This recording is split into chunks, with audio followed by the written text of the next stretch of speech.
Acción divina. El maná fue símbolo de nuestro Señor Jesucristo, que es el verdadero pan espiritual.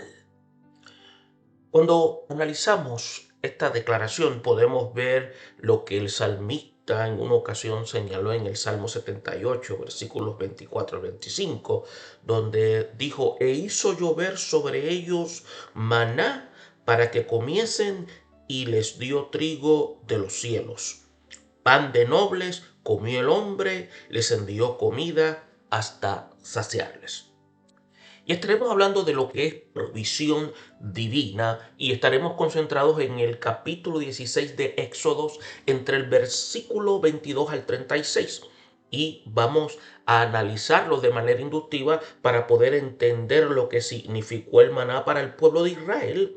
Vamos también a analizarlo para conocer el significado del maná para la iglesia actual y cómo aprender a depender de Dios para la provisión de todas nuestras necesidades. Tomando esto en consideración, podemos entrar a hacer la lectura, pero siempre recomendamos hacer lectura total de todo el capítulo para tener una idea de todo el contexto de lo que el autor quiso presentar. Por lo tanto, iniciamos desde el 22 hasta el 35, en la cual dice: en el sexto día recogieron doble porción, 2 gomeres para cada uno, y todos los príncipes de la congregación vinieron y se lo hicieron saber a Moisés. Y él les dijo: esto es lo que ha dicho Jehová. Mañana es el santo día de reposo, el reposo consagrado a Jehová. Lo que habéis de conocer, conocedlo hoy, y lo que habéis de cocinar, cocinadlo. Y todo lo que os sobrare, guardadlo para mañana. Y ellos lo guardaron hasta la mañana según lo que Moisés había mandado, y no se aguzanó ni hedió.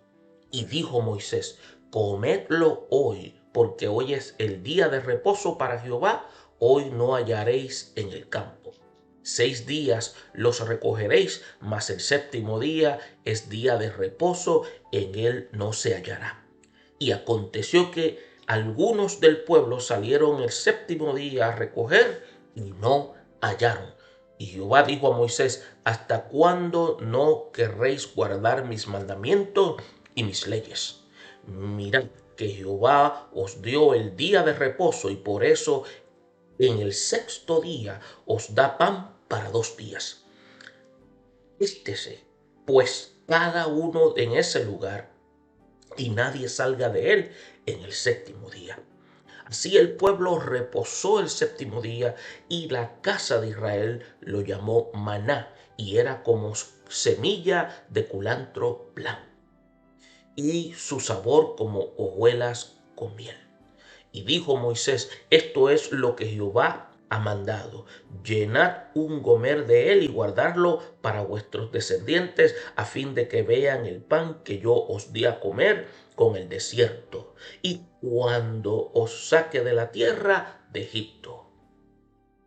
Entonces el 35 señala diciendo: así comieron los hijos de Israel maná 40 años, hasta que llegaron a tierra habitada. Maná comieron hasta que llegaron a los límites de la tierra de Canaán.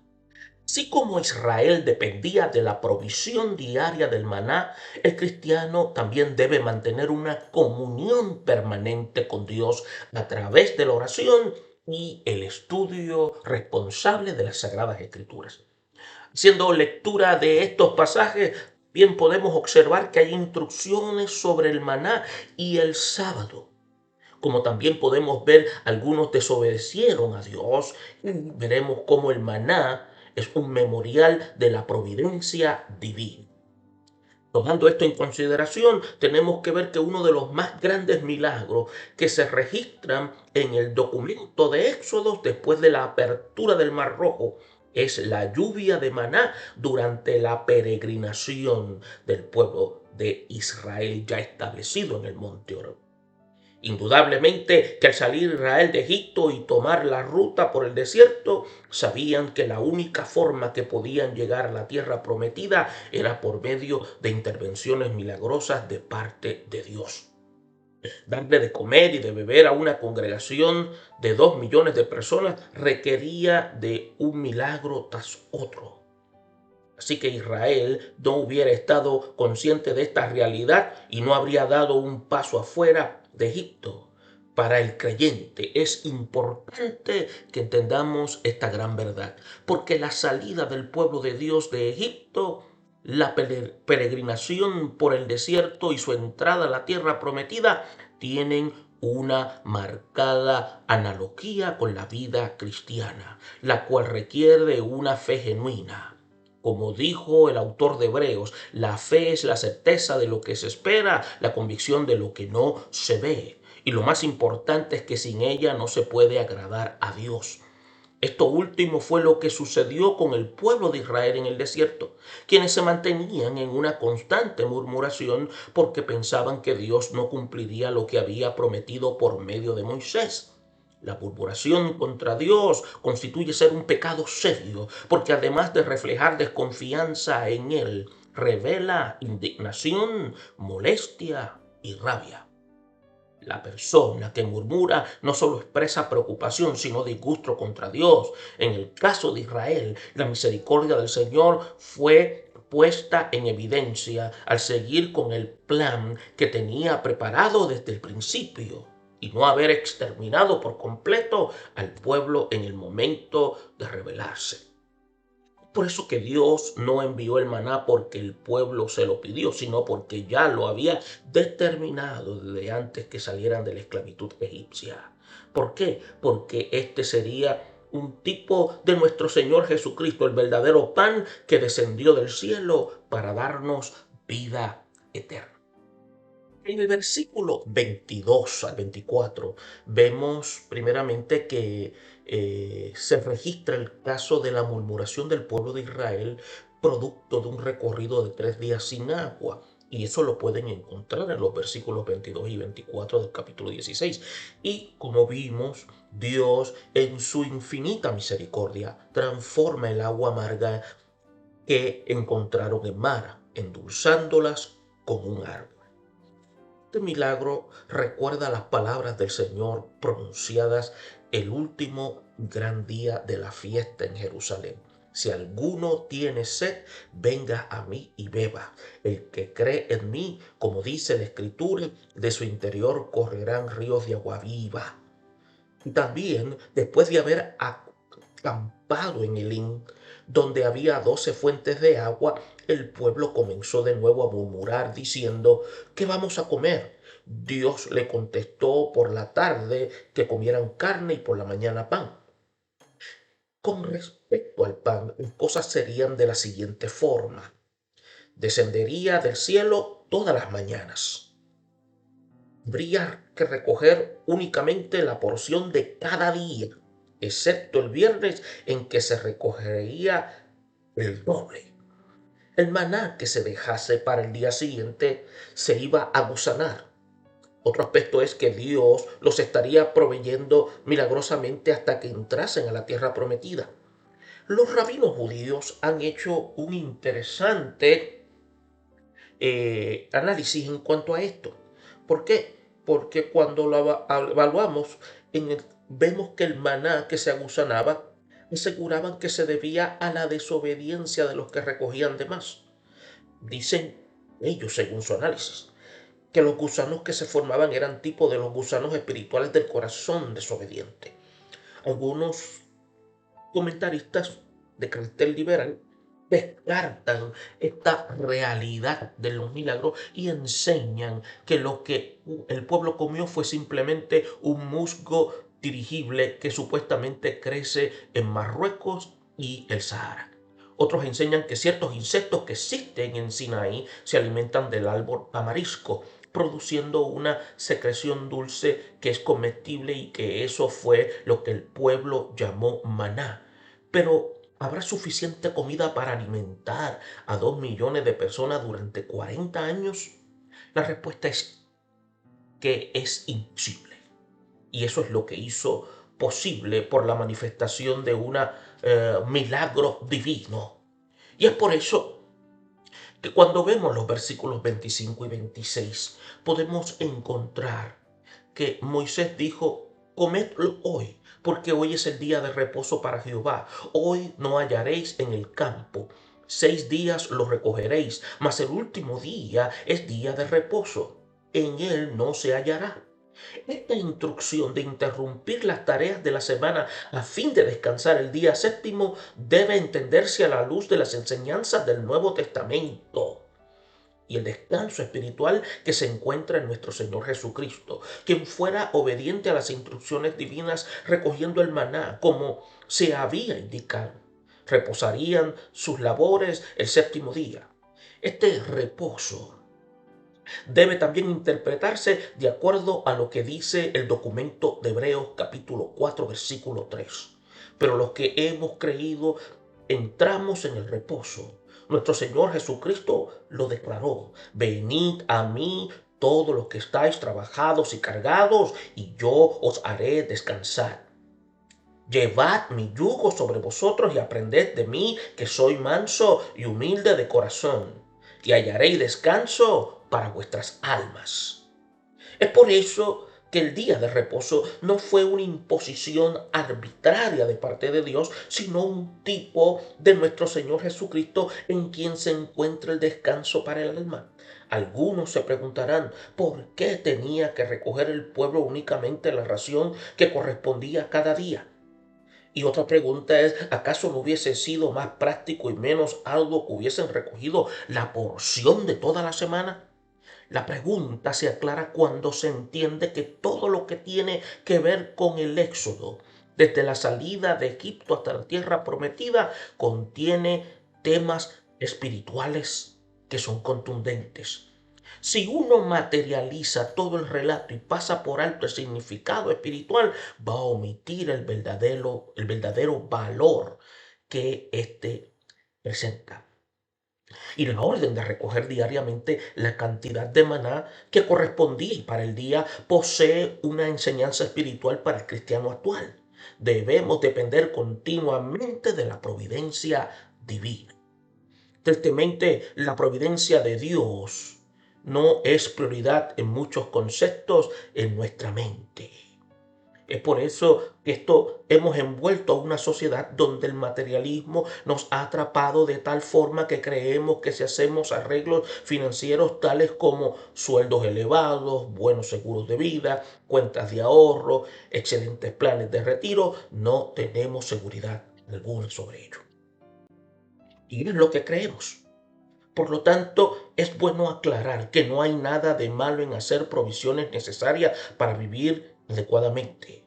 Lo que es peligroso es poner nuestra confianza y dependencia en nuestros planes y esfuerzos y no en la providencia divina. Todo creyente debe recordar lo que dice el salmista: los leoncillos tienen hambre, pero los que buscan a Jehová no tendrán falta de ningún bien.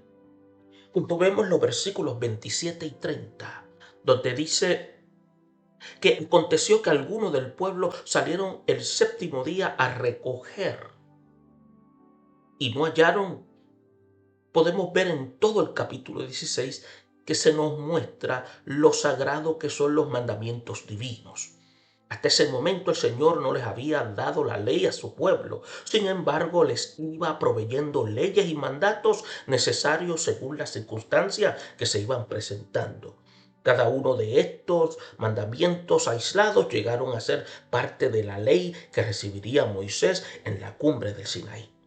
Las instrucciones asociadas a observancia del sábado, día sagrado en que en retrospección recordaban el descanso que Dios hizo al concluir su creación y que por antelación era símbolo de nuestro Señor Jesucristo.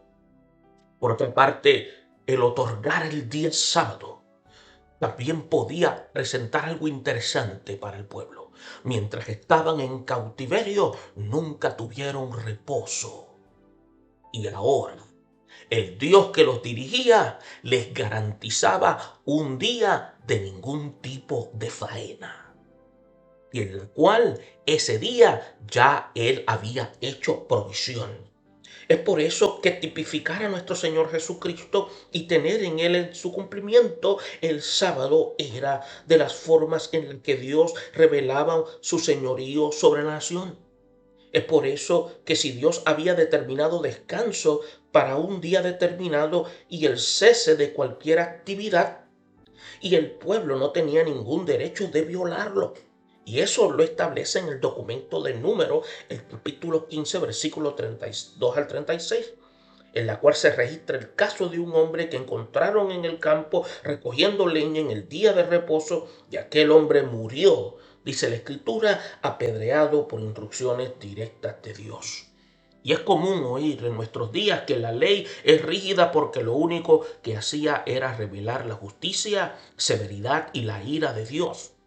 Y eso es correcto. La ley le mostraba al hombre la realidad incuestionable de su pecaminosidad y no tenía capacidad de salvar, y tendría su cumplimiento al llegar Cristo, pero esta era también una declaración de la santidad, majestad, soberanía divina.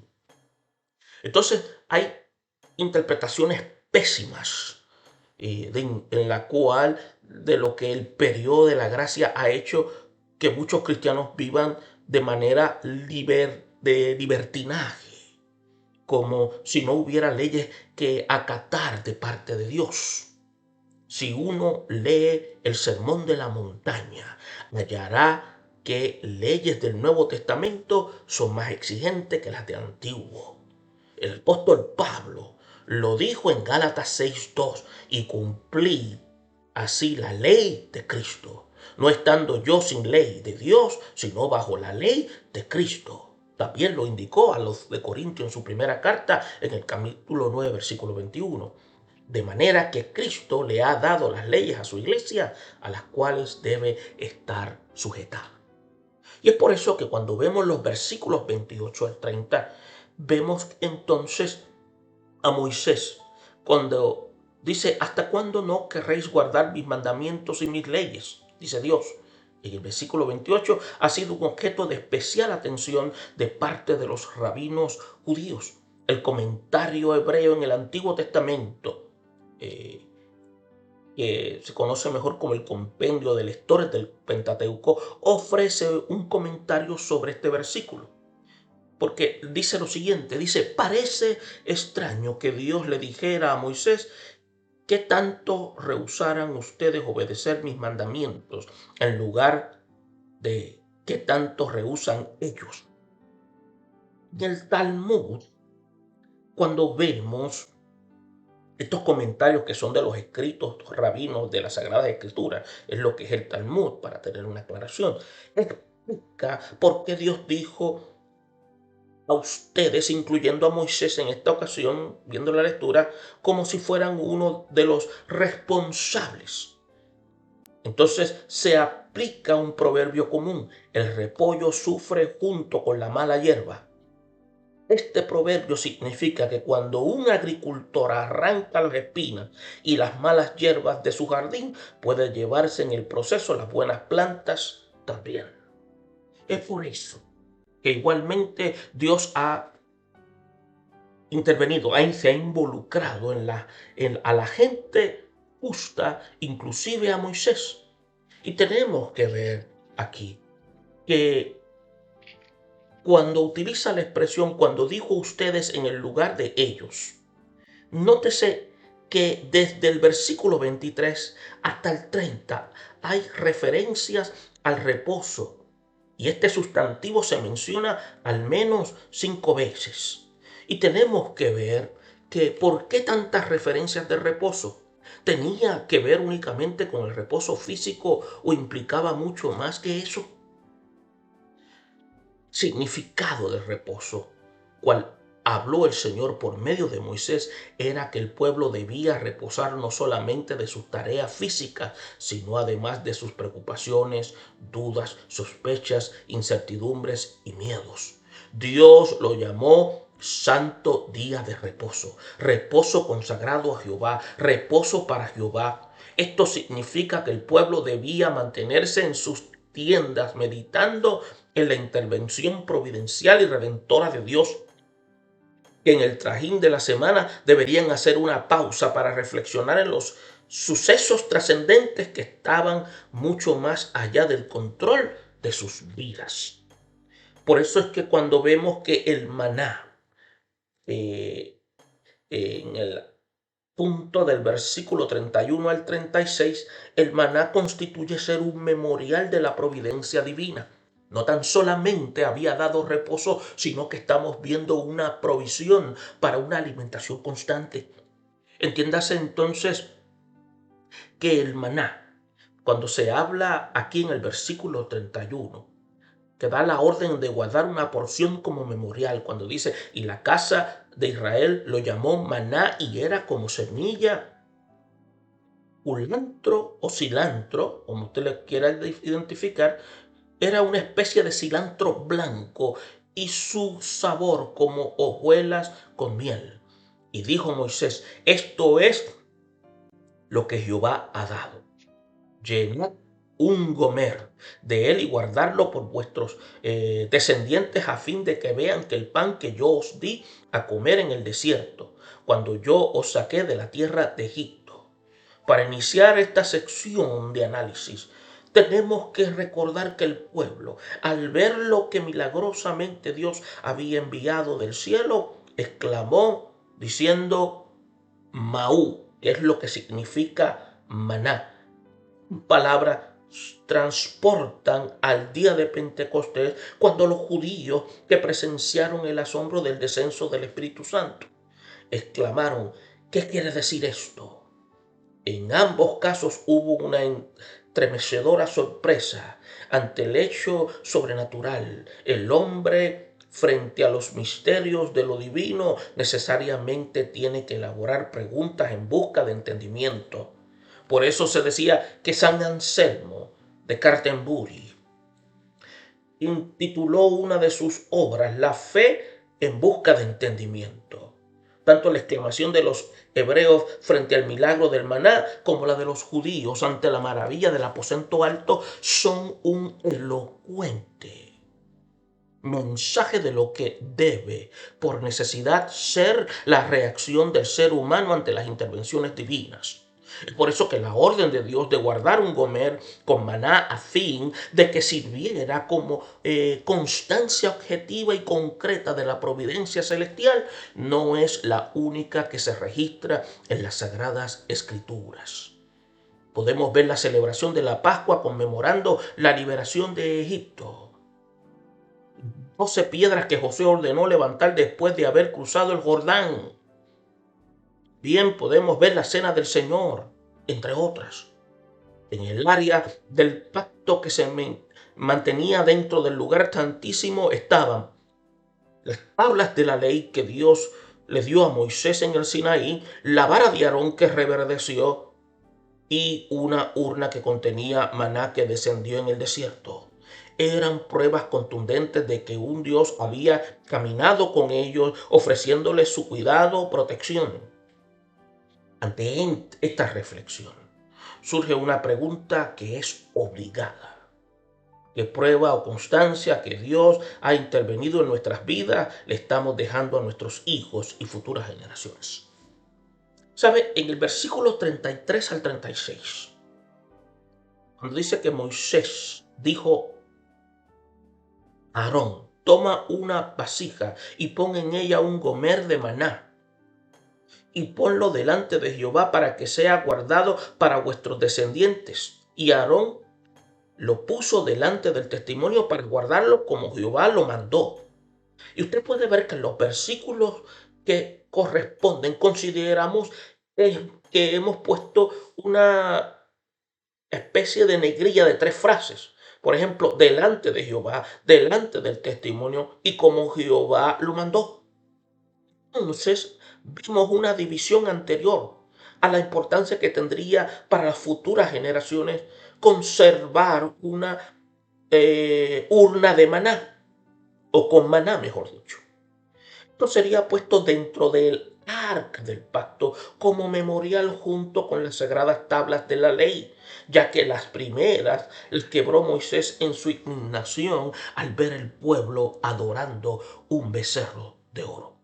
y la vara de Aarón que reverdeció. Ahora, ¿por qué sería puesto el maná en el arca del pacto, las tablas de la ley y la vara de Aarón que reverdeció? ¿Y por qué colocarlos en el lugar santísimo del tabernáculo del templo que construyó Salomón? Las tablas de la ley, como lo indica su nombre, representaban los estatutos de Dios para su pueblo. En el caso de la vara de Aarón, que reverdece, fue la vindicación del sacerdocio de Aarón frente a quienes cuestionaban su ministerio después del juicio sobre Coré, Datán y Abiram. De todas las varas que fueron traídas, solamente la de Aarón reverdeció, echó flores, arrojó renuevo y produjo almendras. Todos estos elementos guardados en el arca del pacto eran manifestaciones poderosas de la presencia de Dios en medio del pueblo. La ley y el maná descendieron del cielo, y la primera revelando el carácter de Dios. Y cuando hablamos de esta manera, estamos viendo entonces que se revela el carácter de Dios, y el segundo es que el sustento al pueblo escogido. Ahora, preguntamos, ¿y la vara que reverdeció? Nos recuerda lo que dijo Isaías acerca de Cristo. Saldrá una vara del tronco de Isaí, y su vástago retoñará de sus raíces, y reposará sobre él el espíritu de Jehová, espíritu de sabiduría, inteligencia, espíritu de consejo y espíritu de conocimiento y de temor a Jehová. Creemos entonces, como tanto la ley como el maná y la vara de Aarón que reverdeció eran tipo de nuestro Señor Jesucristo. A través del análisis que hemos presentado, hay una relación con la vida cristiana y el diario peregrinar hacia el destino eterno del pueblo de Dios.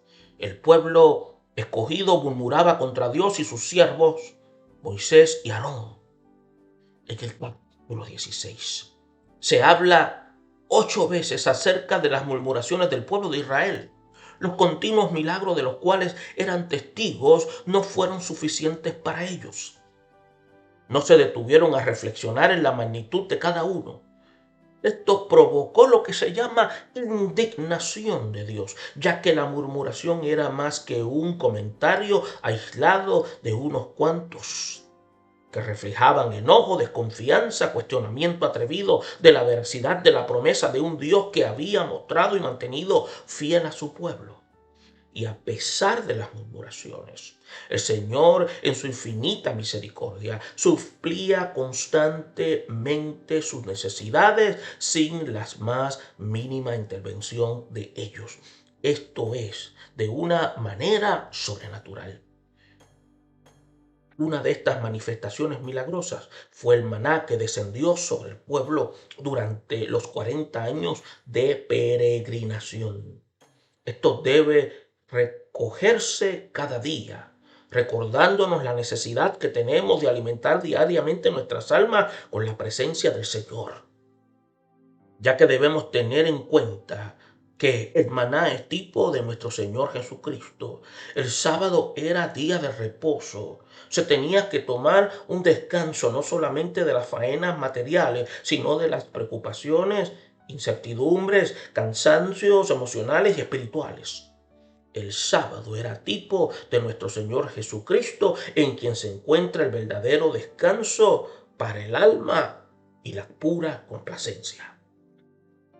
En Éxodo 16, 6 referencias al descanso que el pueblo debía tener en el séptimo día, como una prueba de la providencia divina. Tenemos que ver que ellos debían guardar una urna de maná o con maná, la cual se depositaría dentro del arca del pacto como un memorial de lo que Dios había hecho con ellos en el desierto. Es necesario formularnos las siguientes interrogantes. ¿Nos sentimos tentados por el pecado de la murmuración? ¿Nos alimentamos diariamente con la presencia de Cristo y su palabra? ¿Estamos dejando a nuestros hijos evidencias de que Dios ha estado con vosotros?